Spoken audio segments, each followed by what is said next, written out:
Assalamualaikum warahmatullahi wabarakatuh. Good morning to the Honorable all the judges, teachers, and friends. Today's motion is this House would abolish primary and middle school years that group children based on their age and instead of group them by competency and intelligence, and I agree with those motions. School should be classed by intellectual ability and subject groupings rather than lump the children together based on their age. Intellectual ability or IQ is enormously important in helping us to understand whether a child is intellectually delayed or intellectually advanced. So, if a school or teacher that thinks that the child might be developmentally delayed and is progressing much slower than usual, they will get a psychologist to give those children an IQ test.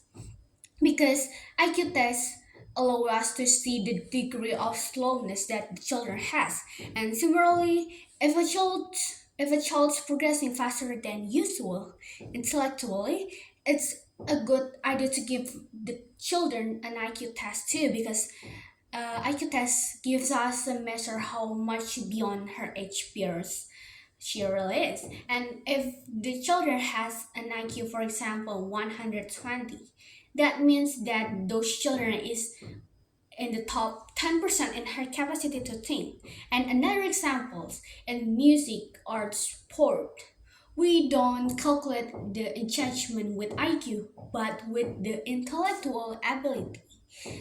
And the IQ test is a very useful instrument because it's not just to see if the child is bright, but how bright the kid is and how far beyond her classmates she really is. And unfortunately, schools that we used to know are organized by age rather than the subject areas.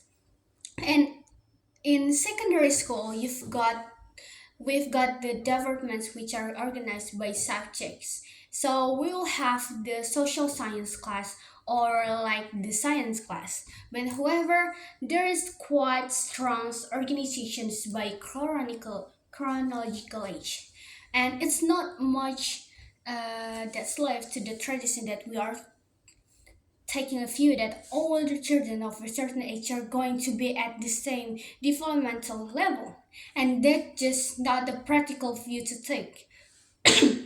Some kids who are in years 4 to 5 at school are as mature as the year 6 kids. And we want to make able her to be a member of a year 6 class because she wouldn't have any difficulty with that level of academic work. And by grouping the children based on their intelligent ability, it will enable us to present the child with a curriculum that suits her needs rather than one that is designed for just most kids, like the educations that grouping children based on their age does. And also by we're grouping the children based on their uh, intellectual abilities. It's providing the opportunities for the children or students who are capable in terms of knowledge and skills to enter the school of choice compared to the students who are old enough but do not have the knowledge and skills. Therefore, it will be a good idea and easier for the children to increasing their ability and skills more than if we grouping the children best by their age. And also it will be easier for the teacher to map the student abilities according to their level so that the progress of each student is more easily controlled. And maybe we're wondering, are intellectually advanced kids emotionally mature enough to cope socially when they're jump up levels? Emotionally mature than kids tends to be correlated with their intellectual ability rather than their chronological age. Like for example, a kid who is 6 but is more like an 8 years old in the way she thinks is probably more like a 7 or 8 year old in the way she feels. Just like with the intellectually disabled kids. Like a kid who is 10 but thinks like an 8 years old generally feels more like an 8 years old, right?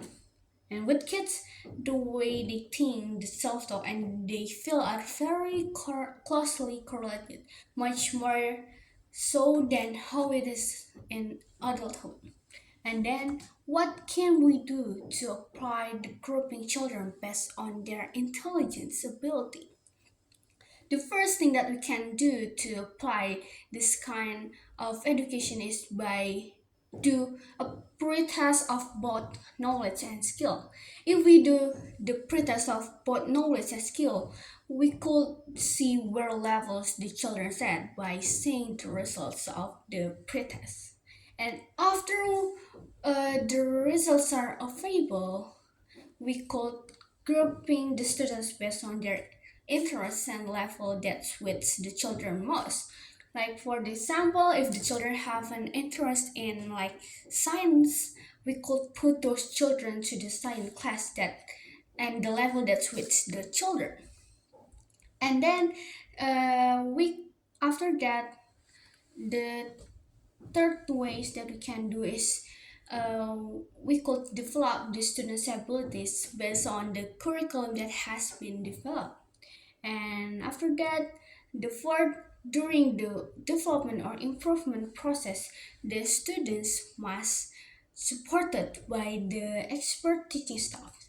And then after that, to keep increasing the development of the children or students, the last thing that we can do is do the strongest monitoring of the student progress. We do the progress or monitoring more and do until the student progress increasingly day by day. And then when the maximum results has been achieved by the children or students can continue at the university level for their future careers. Thank you very much. Wassalamualaikum warahmatullahi wabarakatuh.